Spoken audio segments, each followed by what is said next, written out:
no Alerta Geral. Bate-papo político com os jornalistas Luzenor de Oliveira e Beto Almeida. Os deputados federais e senadores encerraram as discussões sobre a apresentação de emendas ao orçamento da União, garantindo em termos de emendas individuais impositivas pelo menos 440 milhões de reais para os municípios do Ceará. Esse dinheiro entra no orçamento da União e será liberado ao longo de 2022, ou melhor, provável que a liberação seja amplamente feita no primeiro semestre do próximo ano, bem antes das eleições de 2022.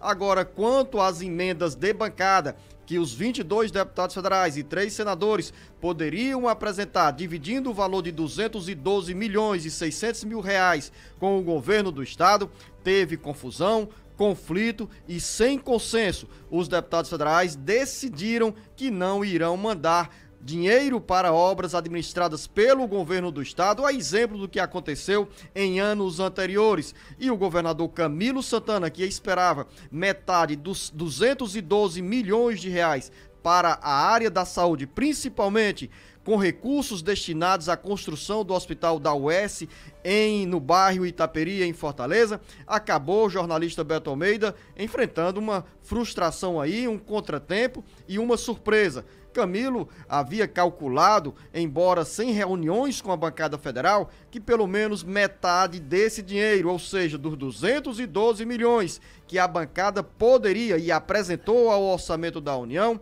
seria repassado a metade desse valor para as obras do hospital da UES. E agora, jornalista Beto Almeida, como fica a divisão desses recursos, das emendas? Os deputados federais, naturalmente ligados ao governo do estado, irão garantir essas verbas para a obra ou as obras do hospital universitário. Bom dia, Beto Almeida. Beto Almeida, a análise política com credibilidade e isenção. Bom dia, Luzenor. Bom dia aos nossos ouvintes. As negociações foram intensas, Luzenor, para a discussão em torno da distribuição dessas emendas de bancadas. As emendas de bancadas, aqui para os nossos ouvintes entenderem, nós temos as emendas individuais, que são aquelas emendas destinadas para cada um dos parlamentares no orçamento, no valor de 16 quase 17 milhões de reais, e nós temos 213 milhões das chamadas emendas coletivas ou emendas de bancada. Não há, por exemplo, Zenô, uma regra estabelecida. Alguns estados, por exemplo, dividem essas emendas também, as chamadas emendas coletivas, individualmente pelo número da bancada. Outros, como é o caso do Ceará, costumava fazer uma negociação, destinando, por exemplo, 50% desse valor para as chamadas obras de infraestrutura prioritárias do governo do estado, 25% para a prefeitura de Fortaleza, que é aqui a capital, outros 25% para instituições federais, como é o caso aqui das universidades públicas, e o restante, sim,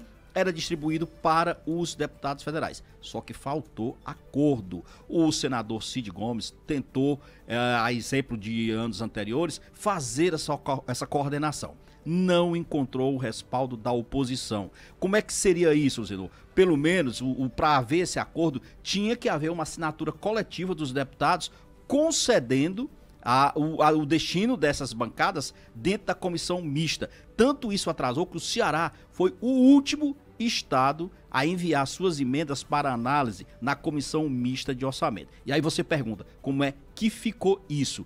Simplesmente ficou dividido para cada deputado e para cada senador, os 213 milhões de reais. Cada um vai poder indicar em emendas 8 milhões e 700 mil reais. Significa dizer o quê? Você me perguntou sobre o hospital da UES. Não vai ter verba coletiva para o hospital da UES. Ou seja, cada deputado federal ligado ao governo do estado, se decidir, pode dizer o seguinte: governador Camilo Santana, os meus 8 milhões de reais que cabem na minha parte de emendas de bancada, eu vou destinar integralmente para o hospital da UES. Exatamente isso que Ou você seja, colocou. Beto, então o governo pode juntar 100 milhões de reais? Pode sim, dentro dessa lógica que você colocou, porque na realidade é o seguinte, uma parte significativa da bancada, quase a metade, vamos dizer assim, que é governista, estava aceitando e aderindo à proposta do senador Cid Gomes. Então, individualmente, eles também podem entrar num acordo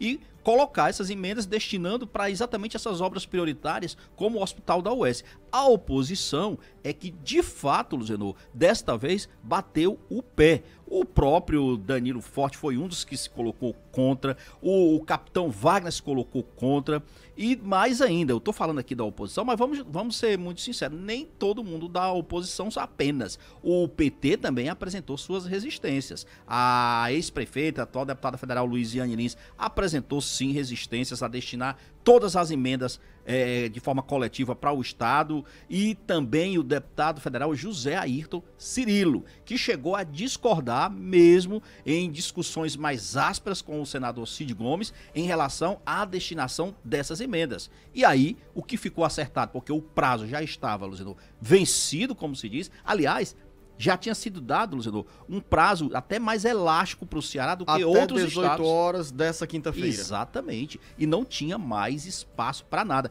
Quando foi no final da tarde, o senador Chiquinho Feitosa, falando em nome dos senadores e todos os demais representantes da bancada, mandou uma carta, um documento dizendo que estavam desobstruindo essas dificuldades e que estavam abrindo mão da necessidade de apresentar essas emendas coletivas com um espaço garantido, por exemplo, para o Ceará, para a Prefeitura, para as órgãos federais, e que cada deputado ficasse livre para apresentar as suas emendas de bancada. Agora, importante dizer, jornalista Beto Almeida, que além das emendas individuais apresentadas pelos parlamentares nesse valor médio de 16 milhões e 700 mil reais, os deputados terão agora, principalmente os de oposição, mais 8 milhões de reais para dividir essa grana com as bases eleitorais desses deputados no interior do Ceará e na região metropolitana de Fortaleza. Ou seja, muitos deputados terão uma média aí acima de quase 25 milhões de reais em emendas parlamentares individuais impositivas, que são aquelas emendas que obrigatoriamente terão que ser liberadas para os municípios. E isso, Luzenor, diga-se de passagem, eu acho que essa imposição, essa dificuldade em fechar esse acordo, principalmente com a oposição, claro, porque ano que vem, 2022, é ano eleitoral. Então, ano eleitoral, ano de renovação de mandatos na Câmara Federal, e aí uma vaga no Senado, e lógico, quem está lá hoje e tenta a reeleição quer beneficiar as suas áreas, os seus redutos eleitorais. Não tem nada de ilegítimo disso, tá? Vamos mudar a agenda e o dia a dia das administrações municipais do Ceará. Mais contratempos na cidade de Ocara. Justiça proíbe Prefeitura de gastar dinheiro do Fundef, da educação, com escritório de advocacia. As informações chegam agora com o repórter Ednardo Lemos. A prefeita Mália Pereira não está mesmo em uma boa fase. Por todos os lados, está sob o olhar da justiça. Na eleitoral, já foi condenada a pagar multa por divulgar pesquisas sem registro e ainda enfrenta denúncias graves sobre abuso de autoridade e de poder econômico na última eleição, onde a juíza eleitoral já caminha para uma decisão em relação às denúncias. Inclusive, na audiência da última quarta-feira, foram mais de 8 horas ouvindo as testemunhas. Mas o certo é que ficou marcada para o próximo dia 29 mais um encontro com a Justiça Eleitoral e tudo ou nada poderá acontecer. Agora, mais recente, quentinha, a decisão dos precatórios do Fundef, onde no último dia 17, quarta-feira, o juiz Dr. Vitor de Rezende Mota deferiu na integralidade o pedido de tutela provisória do Ministério Público suspender todos os efeitos dos contratos advocatícios e pagamentos aos mesmos referentes aos precatórios do Fundef. Caso haja descumprimento, multa milionária que chega a R$200 mil ou 20% do valor da causa. Como diz o ditado, manda quem pode e cumpre quem tem juízo. Direto da Agora FM, Ednardo Lemos, para o Jornal Alerta Geral. A semana, jornalista Beto Almeida, foi de muitas dores de cabeça para a prefeita do município de Ocara, Amália Lopes, ou Amália Pereira.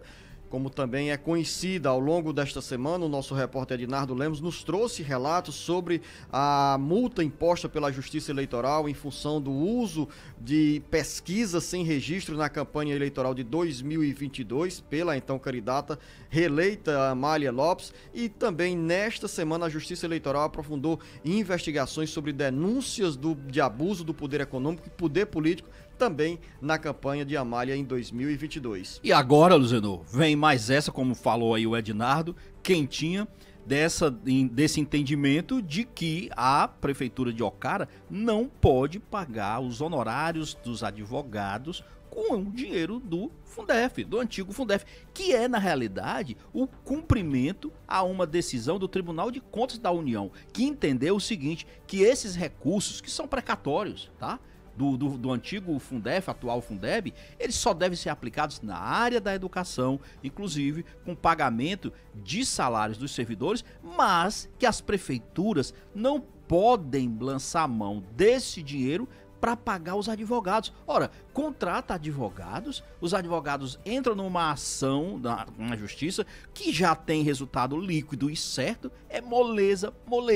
E aí simplesmente as prefeituras não querem nem sequer dispensar recursos para pagar os advogados. Pagam com o dinheiro que vão receber. É uma causa, como se diz, dependendo do resultado. E aí eu pergunto, para que serve, Luzenor, as procuradorias gerais desses municípios? Tem procuradores, tem advogados que representam os interesses dos municípios. E daqui a pouco, dentro do bate-papo político, Beto, vamos falar sobre a agenda do final de semana. Tem prévias no PSDB e o senador Tasso Gereissati, que é eleitor do governador do Rio Grande do Sul, Eduardo Leite, faz um apelo para os tucanos apoiarem o que ele chama de sangue novo na política. E tem também uma operação da Polícia Civil que mexeu muito lá em Juazeiro do Norte.